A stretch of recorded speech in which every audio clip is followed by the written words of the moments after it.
A gente teve um episódio muito peculiar em São Paulo na noite de ontem para hoje. Na verdade, acredito que tenha começado no sábado, mas ficou mais evidente entre ontem e hoje.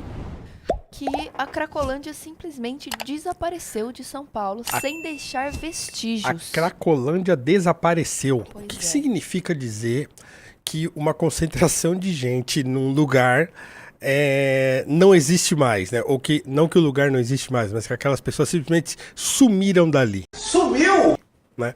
Ou elas foram abduzidas, né, por alienígenas, sumiram ali, ou elas foram exterminadas, o que também não me parece que aconteceu, ou elas se espalharam, né? Elas saíram dali, mas não que elas não tenham ido para lugar nenhum, né? Sim. Mas é curioso olhar a rua, que parece que é a Rua dos Protestantes ali, que era a rua em que tinha uma maior concentração ali, cerca de 200 e poucas pessoas que ficavam por ali todos os dias, e que amanheceu desse jeito que vocês estão vendo na foto aí, sem Tá ninguém. até limpa, nem Pois lixo é, tem. não tem lixo, não tem nada, né? Então, quer dizer, é uma situação meio pós-apocalíptica ali na Rua dos Protestantes. Então, essa foto aí é uma foto de hoje de manhã. Alguém tirou essa foto dizendo, ó, cadê? Né? Cadê o povo daqui? Isso tampouco trouxe alguma, como é que se diz? Tranquilidade para os comerciantes e moradores do entorno, porque assim, todo mundo sabe que essas pessoas estão indo para outros lugares. Lá perto da minha casa, voltando a falar de perto da minha casa, tem uma Cracolândia. Eu já tinha falado isso aqui em outras lives, que perto da minha casa tem uma Cracolândia. Né? Eu moro no cantinho da Zona Norte, e agora perto da minha casa tem uma... E está crescendo. Eu passei lá... Quando foi? Acho que foi domingo com a minha esposa. É isso mesmo, voltando da casa da minha mãe. A gente foi almoçar na minha mãe. Minha mãe mora num bairro próximo ao meu. De gente. Porque eles ficavam... É assim, eu não sei como eu posso explicar. É um quarteirão que tinha um 6C, uma casa de material de construção bem grande, assim, que pegava um quarteirão todinho. E era uma rua meio tranquila. Ela não é tão tranquila porque o trânsito passava por ali, né? O trânsito para pegar uma avenida que fica paralela passava por ali. E aí, essa Cracolândia começou bem num cantinho. Quando passa esse quarteirão dessa casa de material de construção, tem uma quadra de futebol society num cantinho e do lado aqui tinha a casa. Começou bem no fundo da rua. É uma rua que não é sem saída, mas ela tem uma rua que é uma mão única, que quase ninguém passa ali. Eles estavam bem no cantinho. Agora eles já tomaram aquela parte da rua toda. Então tem uma parte de um quarteirão ali, já está tomado de gente ali com barraquinha de plástico, com carrinho de mercado e cachorro e tal. Então ali já tomaram conta, estão chegando quase na esquina, né? Então está aumentando. Então o fato dessas pessoas terem desaparecido ali do centro de São Paulo, pelo menos dessa rua, a Rua dos Protestantes ali na Cracolândia, ou na chamada Cracolândia, só significa que essas pessoas estão migrando para outros lugares e tentando se instalar em outros lugares. Isso gera preocupação, inclusive, das pessoas ali no centro, dos comerciantes, dos moradores, porque, saiu daqui e vai para onde, né? Porque eles não saíram daqui e foram levados para uma casa de recuperação, para abrigos, para sei lá o que, para hospitais. Não, eles saíram, de alguma maneira eles foram expulsos dali ou foram estimulados a sair dali, mas eles estão em outros lugares. Algumas explicações, né, que o prefeito deu e que acho que até tem um vídeo aí do prefeito, né? Então, vamos ver o vídeo que aí depois eu comento. O episódio em especial de sábado para cá, na Rua dos Protestantes, a gente ainda está tentando entender porque não dá para dizer que está resolvido. Algumas questões a gente pode ter associado a essa situação. As ações do governo de estado e prefeitura na favela do Moinho, onde desmobilizou o tráfico de drogas, a ação que foi feita da Polícia Civil com o Ministério Público, a Polícia Militar, onde foi preso o Léo do Moinho, que é o grande traficante daquela região. Essa ação de poder fazer com que aqueles moradores saiam daquela condição indigna e vão morar em condições com dignidade e a gente tirar ali o bunker do tráfico de drogas. A gente já tem pré-informações de que existe uma movimentação para um outro local. E o que a gente vai estar fazendo? Como a gente está fazendo desde 2022. É trabalho todo dia. Todo dia. Você teve hoje lá de manhã, você deve ter percebido que a gente tem lá equipe da Polícia Municipal, da Ciência Social, da Saúde, todos os dias convencendo essas pessoas a irem para tratamento. O episódio em especial de sábado... Tá. O que me causa estranheza, primeiro, Tá, o que me causa estranheza nessa declaração do prefeito é ele dizer assim que ele não sabe o que aconteceu. Tá? Se eles estão trabalhando lá todo dia, como ele falou, se todo dia nós estamos trabalhando e tal, bom, ele deveria saber o que está acontecendo ali, né? Ele é o primeiro que deveria saber o que aconteceu. Não é que, se todo mundo vai dormir à noite, alguém precisa ficar acordado monitorando aquele lugar. Então, quer dizer, a prefeitura também dorme, né? A Polícia Militar, a GCM, também dorme quando a Cracolândia anoitece na Cracolândia. Todo mundo que pode fazer algum monitoramento dali desaparece e aparece de manhã. Aí chega de manhã, nossa, o que aconteceu? Então, quer dizer, o poder público, a Prefeitura de São Paulo, o governo de São Paulo, a polícia, a GCM, ninguém sabe o que aconteceu. Assim, não tem o mínimo sentido, né? Então, quer dizer, não é nenhuma vantagem pro prefeito dizer isso de cara limpa, falar assim, não, nós estamos averiguando o que aconteceu, e aí ele usa como argumento do que pode ter acontecido, são as coisas que a prefeitura fez. Sim. E claro que ele descarta, por exemplo, um comando do crime organizado, por exemplo. O que aconteceu há tempos atrás, acho que o ano passado, né? Que até apareceu lá de novo, perto da minha casa, mais perto da casa da minha mãe, ali no Tremembé, na madrugada, parou 2 vans lá, sei lá quantas, e jogou um monte de cracudo ali no bairro e virou um pandemônio ali no Tremembé, na Zona Norte, porque, segundo dizem, né, o PCC tinha pulverizado cracudos de outros lugares e mandado para aquele lugar ali. Eu vi um trecho recente num podcast, eu não vou me lembrar o podcast nem o nome do rapaz, mas ele falava que seria isso uma estratégia do crime organizado. Colocar as pessoas, a Cracolândia em certos lugares, porque aí você diminui o valor de mercado daquelas residências e comércios ali presentes. Aí você compra as coisas a preço mais barato. Para quanto que vale? 800 mil, eu te pago 400, 500. Compra aquilo ali, depois eles fazem a limpa, tiram toda a Cracolândia e eles são donos daqueles imóveis, daquele terreno e daquele território. É uma teoria interessante, não sei se é verdade, mas... É uma teoria interessante, não sei também se é verdade, mas enfim. Mas assim, não dá pra gente, óbvio que não dá pra gente negar e tipo, fingir que não acontece isso. Fingir que o crime organizado não pode ter tido alguma influência nisso. Sei lá, por algum motivo, lá, não queremos mais ninguém aqui de tal data, tal data. Pega esse pessoal e tira daqui. Sei lá, né? Então, quer dizer, quem é que sabe? Se a prefeitura não sabe, se a prefeitura que diz que está trabalhando lá todo dia, o dia inteiro, não sei o quê, não sabe explicar, nós também não sabemos. Agora, que é muito estranho que de um dia para o outro o negócio seja completamente limpo, inclusive não tem nenhuma sujeira na rua, e que a prefeitura não fez nada. Meu Deus do céu, isso é uma vergonha. O prefeito tinha que ter vergonha de falar isso na televisão. Falar, não, eu tô averiguando dentro do que tá acontecendo, nós estamos averiguando porque a gente trabalha lá todo dia. Mas nesse dia... Mas bem nessa hora aí, a gente não tava ali. Eu não sei o que aconteceu. Né? Agora tem uma viatura da GCM lá. Sim. Né? Uma viatura que devia ficar lá. Talvez 24 horas. Tem um posto da GCM ali, não sei, né? Mas, bom, câmera, não tem câmera em tudo qualquer lugar? Lá não tem câmera? Deve ter. E por que ninguém... Deve ter, porque volta e meia ali na região da Santa Efigênia, a gente vê vídeos de arrastão, né? Que eles entram nas lojas e são câmeras de rua ou câmeras de segurança. Então, mesmo nessa rua, na Rua dos Protestantes, ali, não tem câmera? Pois é. Por que essas imagens não vieram a público ainda, já que deve ter câmera ali perto? Então, quer dizer, o que está acontecendo? Por que ninguém está dizendo o que aconteceu ali? Por que não tem nenhuma imagem mostrando para onde... A gente já tem imagens circulando dessas pessoas chegando em outros lugares. Para chamar de Marechal Deodoro, ali acho que na Doutora Arnaldo, já tem cracudo tentando se instalar em outros lugares ali no centro, na região central. Mas assim, tem que ter câmera próxima ali à Cracolândia para mostrar em que horário que essas pessoas saíram. Né? Se elas saíram de lá, sei lá, a mando de alguém, se alguém as conduziu para fora, se alguém fez alguma coisa contra elas para que elas saíssem dali. Então não é aceitável o prefeito da cidade de São Paulo aparecer em rede nacional e dizer, olha, nós ainda não sabemos o que está acontecendo, estamos averiguando. Tá? Isso é inadmissível. Tá? O mais suspeito para mim foi justamente não ter lixo na rua. Porque tudo bem, eles iriam embora. Pode ser, vamos deslocar para outro lugar, mas eles iriam limpar a rua antes de ir embora. Limparam tudo, entendeu? Então, quer dizer, alguma coisa, entre aspas, importante aconteceu ali nessa madrugada. E ele está dizendo que isso foi acontecendo gradualmente. Então, quer dizer, gradualmente. Saía 100 pessoas, limpava um pouquinho. Saía mais 100 no outro dia, limpava mais um pouquinho. Não deve ter sido isso. Então, o prefeito nos deve explicações. Eu, como morador da cidade de São Paulo, eu me sinto inseguro em saber que a Prefeitura de São Paulo sabe que existe um lugar ali que é um foco de problema para a cidade de São Paulo, um foco de problema tanto para os moradores, para os comerciantes, quanto para aquelas pessoas mesmo que estão lá.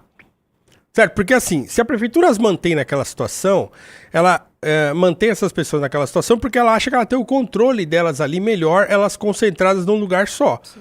É uma das justificativas. Então, assim, ter uma Cracolândia é justificável porque você concentra o problema num lugar específico. E aí você consegue monitorar, você consegue controlar, você consegue fazer ações ali, né, para tratar dessas pessoas e tal. Então, legal.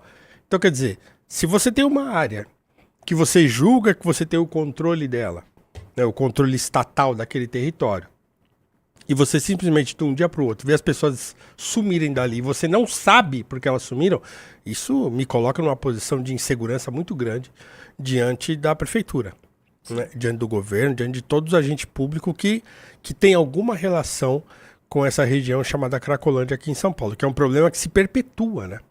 Que ninguém consegue resolver. Se de fato houve alguma ação nessa favela que ele menciona e que estancou o tráfico de drogas para a região ali, aí fez com que os caras saíssem de lá e fossem para outro lugar, ele deveria saber. Não é? Ele deveria saber como é que uma ação feita pela Polícia Militar, cujo resultado foi o esvaziamento da Cracolândia, a polícia não tem informação disso. A prefeitura não tem informação disso. Então, quer dizer, é tudo muito vergonhoso.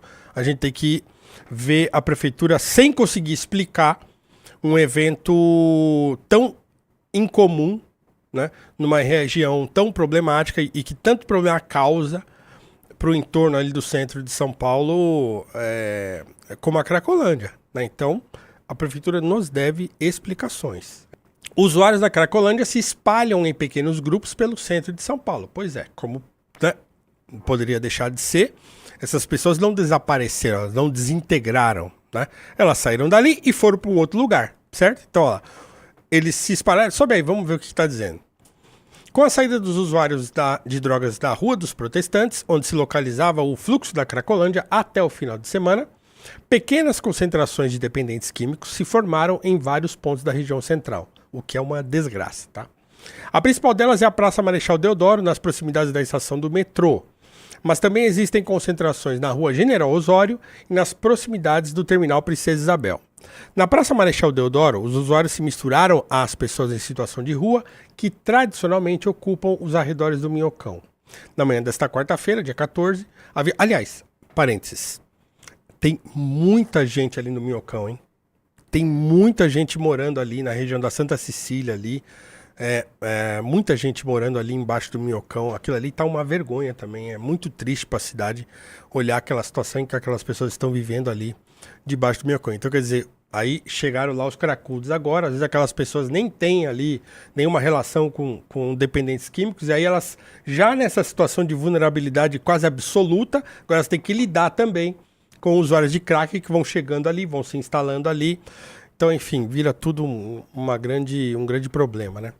Então, voltando, na manhã dessa quarta-feira, dia 14, havia pelo menos 50 usuários. A presença já modifica o cenário da praça com caixas de som em volume alto, gritos e... Pô, eles têm até caixa de som, né? Pois é, são modernos, né? Tem caixa de som, então tem celular, né? Gritos e risadas. Também há consumo de cigarros tradicionais e bebidas alcoólicas. A migração de parte dos usuários foi percebida por pessoas que trabalham na região. Funcionários da ONG Oficina Pão do Povo, Povo na Rua, isso, né? Pão do Povo da Rua. Meu Deus, Oficina Pão do Povo da Rua. Distribuíram quase 200 pães nesta quarta. Nos dias habituais, a média é de 160, segundo eles. Pois é. Comerciantes também notaram maior concentração nos últimos dias. A praça está ficando mais cheia, sim. A gente percebe isso, diz o frentista de um posto de gasolina, que prefere não se identificar. As forças de segurança se deslocaram para a área. O Estadão flagrou pelo menos 3 viaturas da GCM e da Polícia Militar nas proximidades. Os agentes da assistência social e da Saúde da Prefeitura estavam no local. Um deles confirmou o aumento do número de pessoas, mas preferiu não atribuir ao esvaziamento da Rua dos Protestantes. Essa movimentação é bastante dinâmica, não é possível afirmar que vieram para cá. Bom, então, mais um... Mas alguém que não sabe, não sabe o que está acontecendo. Mas alguém que não sabe e que diz, provavelmente não dá para cravar que são eles que estão vindo para cá. Pode ser outras pessoas de outros lugares, né? Então, assim, espero que até o final dessa semana nós tenhamos uma real noção do que aconteceu ali. Porque a prefeitura deve explicações para a sociedade, sobretudo para as pessoas que trabalham e moram naquela região, para onde foram as pessoas que estavam ali concentradas na Rua dos Protestantes e por que elas saíram dali. Isso não é uma coisa que pode passar batido, que a prefeitura pode deixar quieto. Não, vamos deixar para lá e daqui a pouco eles esquecem. Não pode. Tá? Então, a prefeitura deve explicações a esse respeito, o governo deve explicações à população do porquê essas pessoas saíram dali e por que elas estão migrando e se concentrando em outros lugares e se a prefeitura não tem o controle disso, porque é importante que se tenha. Né? Então, quer dizer, é um problema gravíssimo de São Paulo, né? E também não só de São Paulo, mas do Brasil. Né? Então, essa questão do tráfico de drogas, do uso de drogas e das cracolândias são um problema grave no Brasil e em São Paulo, sobretudo, e que ninguém resolve. Ninguém resolve. Fica uma disputa, obviamente, entre as ONGs que querem ficar defendendo a tal da redução de danos, né? E aí o governo de São Paulo e a prefeitura, que até tem vontade de ter ações mais enérgicas em relação a isso, de internação compulsória e coisa e tal. Mas fica uma briga, né? Ninguém consegue chegar a um acordo. Eu não sei se de repente existe a possibilidade de entrar num acordo, né, com essas ONGs aí que defendem aí os cracudos e tal, e sei lá, conversar, fazer alguma coisa, mas trazer alguma solução para a população. Né? Eu sei que se tudo isso que o prefeito disse que a prefeitura está fazendo e a polícia está fazendo for realmente efetivo, é alguma coisa. Mas as pessoas não podem simplesmente sair de um lugar e migrar para outro. Precisa ter uma solução isso aí. Isso aí precisa acabar. A Cracolândia, ou a ideia de uma Cracolândia, ou de Cracolândias em São Paulo ou em qualquer outro lugar do Brasil, precisa ser definitivamente defenestrada da sociedade. Então isso não pode ser uma coisa assim que a gente normaliza. Não, existe Cracolândia ali. Não tem que existir. O mesmo princípio que a gente fala de favelas e tal, que assim, uma favela é, em tese, um problema. Ela não pode ser normalizada. Uma região que tem pouca segurança, pouca infraestrutura, que não tem saneamento básico, muitas vezes, que as pessoas moram em situações absolutamente precárias. Isso não pode ser considerado uma coisa normal, comum. Não, porque agora nós vamos fazer um projeto social lá na favela que vai levar música pra lá, vai levar arte pra lá, vai levar não sei o que pra lá. Tá legal. Isso é melhor do que nada. Mas assim, arrumar esses lugares, dar infraestrutura para essas regiões, para essas famílias que moram aí, porque são, em sua imensa maioria, gente muito trabalhadora, muito batalhadora, que está tentando sobreviver em situações muito precárias, é importante. Então, assim, o Brasil passa por um período muito complicado em relação a isso. Tanto em relação às pessoas de rua, como em relação aos usuários de droga e ao tráfico de drogas, né, ao crime organizado, a submissão que o país vive em relação ao crime organizado, que é uma submissão quase completa. Então, essas coisas precisam ser resolvidas. Alguém precisa endereçar esses problemas. Alguém precisa pegar esses problemas na mão e falar, nós vamos resolver isso aqui em X tempo. E resolver. Porque o Estado brasileiro tem dinheiro, tem força, né, e tem capacidade de resolver esses problemas. É preciso que alguém queira resolvê-los e que faça o que é possível para que eles sejam resolvidos. Eu tenho certeza que se você chegar numa favela dessa qualquer em São Paulo e propor a essas pessoas uma solução para aquela situação em que elas vivem, né, elas não vão se negar. Mesmo aquelas pessoas que moram em favelas que já viraram meio bairros, em que as casas já são de alvenaria, sem acabamento, tal como são muitas favelas aqui de São Paulo. Fora de São Paulo isso é mais difícil, mas aqui em São Paulo, a maioria, eu acho, das favelas já são favelas em que tem casas de alvenaria. né? A maioria delas sem acabamento, né? Fica aqueles tijolos à vista e tal. Mas assim, isso precisa ser resolvido. Eu, que moro ali na região da Zona Norte, perto da Cantareira e tal, eu vi aquela região nos últimos 40 anos se transformar completamente, né? Ali era tudo mata, na região da Serra, em sentido Mariporã, e de repente começou a haver invasões. Se não me engano, foi na época da prefeitura da Erundina. Ela liberou geral, e aí uma série de terrenos ali que eram da Santa Casa e tal, então foram todos invadidos. E hoje ali virou um imenso de um favelão, né? Para ser sincero. São bairros, mas são bairros extremamente precários de infraestrutura.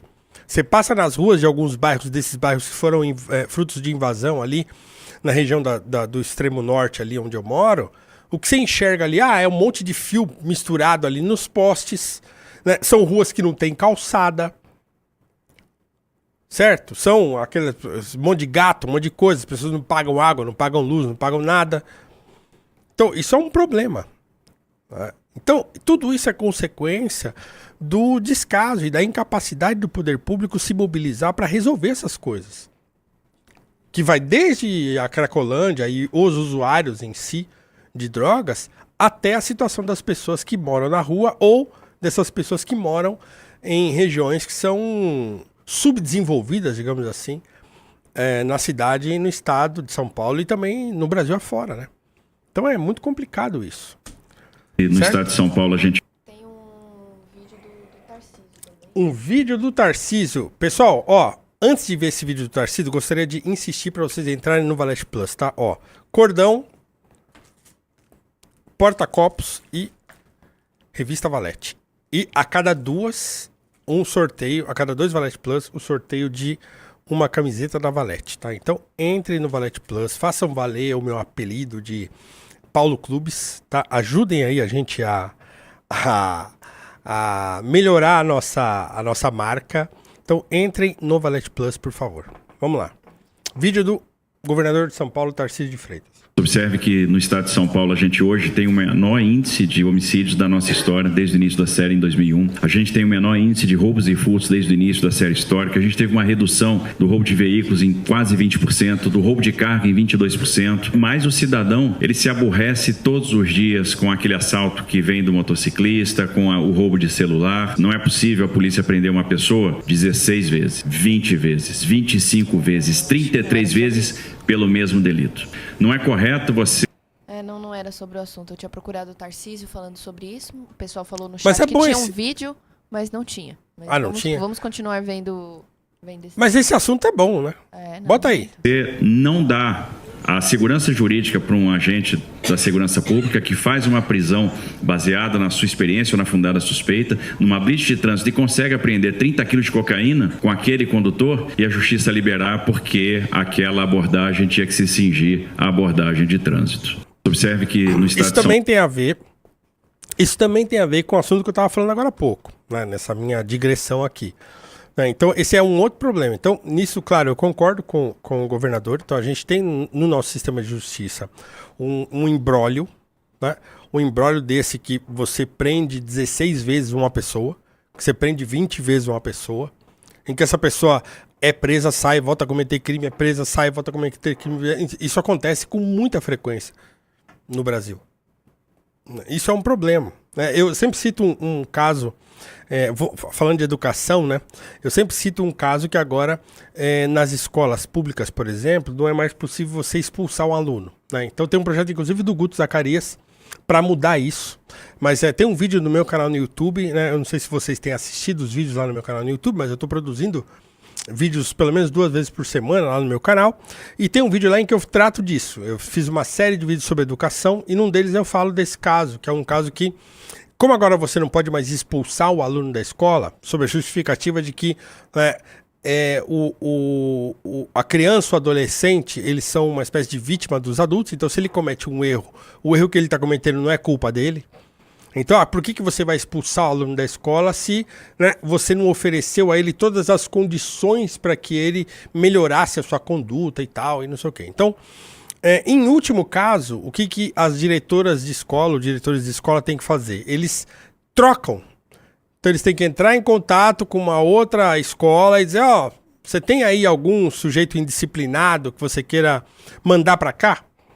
E aí ela manda o sujeito indisciplinado para essa outra escola, e essa outra escola manda o sujeito indisciplinado que tem lá para essa escola. Então você faz uma troca de problema, contando que com isso mudar o ambiente em que ele vive vai mudar a cabeça do sujeito problemático. O caso mais emblemático dessa falha é aquele garoto que matou uma professora na escola e feriu uma série de alunos lá com faca e tal. E que esse aluno ele já havia sido denunciado para a polícia, inclusive por uma professora de uma escola que ele estudava.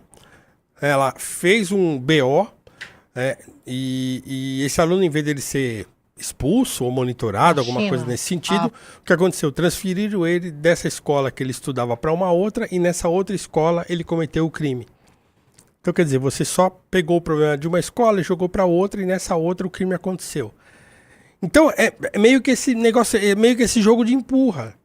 É meio que essa ideia, essa leniência para com o crime, para com o erro das pessoas, para com os delitos que elas cometem, parte de uma mentalidade, né, de que o ser humano é bom e a sociedade o corrompe, para usar o termo russoniano aqui, né? Então, quer dizer, o indivíduo, segundo essa lógica do sistema de justiça e também dos comentaristas e dos juristas progressistas e tal, é essa ideia de que, olha, não, na verdade, o indivíduo que comete um crime, ele também é uma vítima.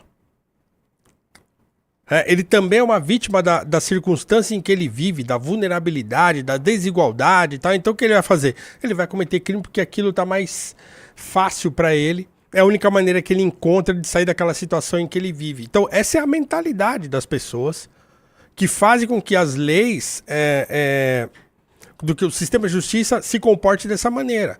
Você prende uma pessoa e aí tem uma série de meandros ali que faz com que ela seja solta. Aí ele comete o crime de novo, você prende ele de novo, vai ter uma série de embrólios processuais que faz com que ele seja solto.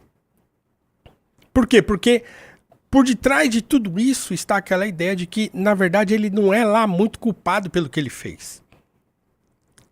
E que a sociedade tem culpa em empurrar esse cidadão para a criminalidade. O que é uma bobagem. A gente sabe que, claro, as pessoas vivem em vulnerabilidade, isso é um problema. As pessoas que estão vulneráveis em regiões que tem o crime se instaura, o jovem está propenso, porque ele acaba se espelhando naquilo que está mais perto dele e sendo seduzido àquilo. A gente sabe que existe um componente de sedução para a criminalidade em regiões que estão vulneráveis. Isso é verdade.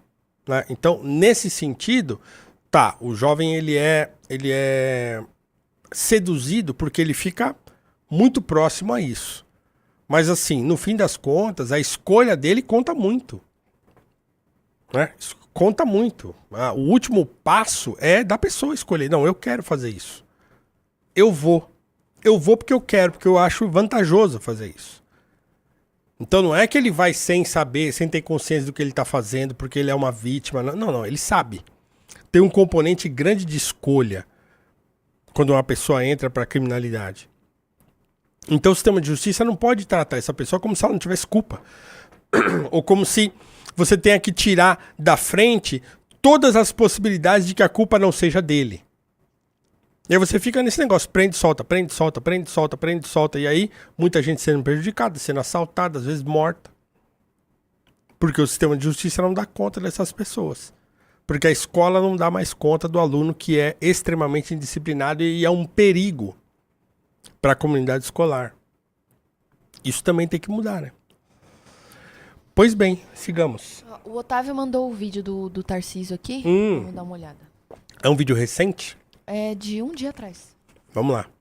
Cracolândia vai acabar. Quando a gente começou o governo, eram 2.000 pessoas na Cracolândia todos os dias. Hoje de manhã, 53 pessoas. O que está por trás da Cracolândia? Você tinha uma lógica do crime organizado operar o fluxo de acordo com a sua conveniência mobiliária. Então, joga o fluxo para cá, baixa o preço dos imóveis, compro tudo, joga o fluxo para lá, baixa o preço dos imóveis, compro tudo. Compro uma série de negócios e a partir desses negócios eu vou lavando dinheiro. Eles compram as pousadas, compram os restaurantes e aí viraram pontos de receptação de produtos roubados e de venda de drogas. Então a gente começou a mexer nessa logística. Então vamos lá, vamos fazer a operação, vamos fechar esses negócios de fachada, vamos desapropriar esses imóveis, vamos lacrar esses imóveis, vamos cortar os canais de comunicação. E a gente vai fazendo a Cracolândia desidratar. Estamos fazendo agora ação no Moinho, para dar dignidade para aquelas pessoas que moravam lá, mas o Moinho funcionava também como uma fortaleza do tráfico de drogas. Lá dentro a gente tinha, inclusive, as antenas que faziam interceptação da comunicação rádio da polícia. Então hoje, a gente tem durante o dia 50, 70 pessoas na Cracolândia. Então, aquela cena que a gente via já tá ficando no passado. E a gente vai chegar no final.